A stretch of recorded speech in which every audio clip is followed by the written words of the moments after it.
Welcome to the e-learning platform by SciencePark. So today we are going to cover the second part of the session, Getting to Know India from 5th standard. So let us see what are we going to cover in this video. Now, as we have seen variation of shelter in earlier part, so we will see the uses and variation of clothes, food and languages across India in this video. Yes, so friends, why do we wear clothes? So we wore them to look nice, decorative, right? To showcase our tradition, culture and values. Then for protection against certain elements such as cold, wind, sun, rain, etc. For identification of different classes such as doctors, engineers, police, army, etc. And to be modest, as in our socialized world we have certain tradition and values, so this can be regarded as a part of that. So now let us look at the variation of clothes across our country. Right, so many of you must be familiar with this kind of dress. This is a traditional wear of the people from Jammu and Kashmir, and it is called as Firan.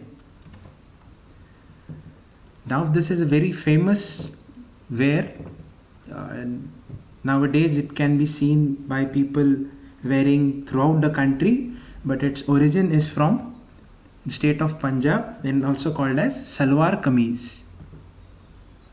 This is a traditional wear from the state of Gujarat called as Chaniyo Choli, famously wore during some festivals and traditional days. Now this is Dhoti Kurta and it's originate from the state of Maharashtra. Then we have another wear called as Chola, which belongs to the people of Himachal Pradesh. And we have Sherwani, which originates from the state of Uttar Pradesh. Mekhela comes from northeast, mainly from the state of Assam. Then Lungi with Angavastram comes from the state of Tamil Nadu. In fact, many people from South India prefer to wear lungi because of the hotter climate there. And then we have Mundu, which comes from Kerala. Right. So now, as we have seen the variation and the uses of clothes, now friends, another question to you is, why do we eat? Right, so basically we eat to get energy. Okay, so as you know, unlike plants, we can't prepare our own food, so we have to eat whatever is been grown outside, right? So basically, as I told you, we eat to get energy, and we need energy to do work, our day-to-day tasks, and for growth. Right, so this is the most interesting part of the video, in which now we are going to look at various food dishes which originates from different parts of India, and it all depends on what is actually grown in that part of India, and that depends on the climate and other geographical conditions. So the first dish is appam, and it originates from the state of Kerala. Then we have dal bati churma, which originates from the state of Rajasthan. Now you can actually note all these dishes in your notebook, because there are a lot of food dishes we are going to cover. Then comes dosa, which mainly comes from the state of Karnataka. Dum aloo, which is famous dish which originates from the state of Jammu and Kashmir. Then we have the famous biryani, which all of them might know, comes from the state of Andhra Pradesh and Telangana. Oh, jalebi, which comes from the state of Madhya Pradesh. Then we have different types of kebabs, which originates from the state of Uttar Pradesh, mainly from Lucknow. Then we have Khaman Dokla. As we all know, this is originally from the state of Gujarat. Then we have Litti Choka, the famous traditional dish from the state of Bihar. Then we have momos, very famous dish throughout our country, which originates from the state of Uttarakhand. And we have Mysore Pak, and as the name suggests, it originally originates from Mysore, which is in the state of Karnataka. Then we have poha, the origin of which is in the state of Madhya Pradesh. Then we have prawn curry, which originates from the state of Goa.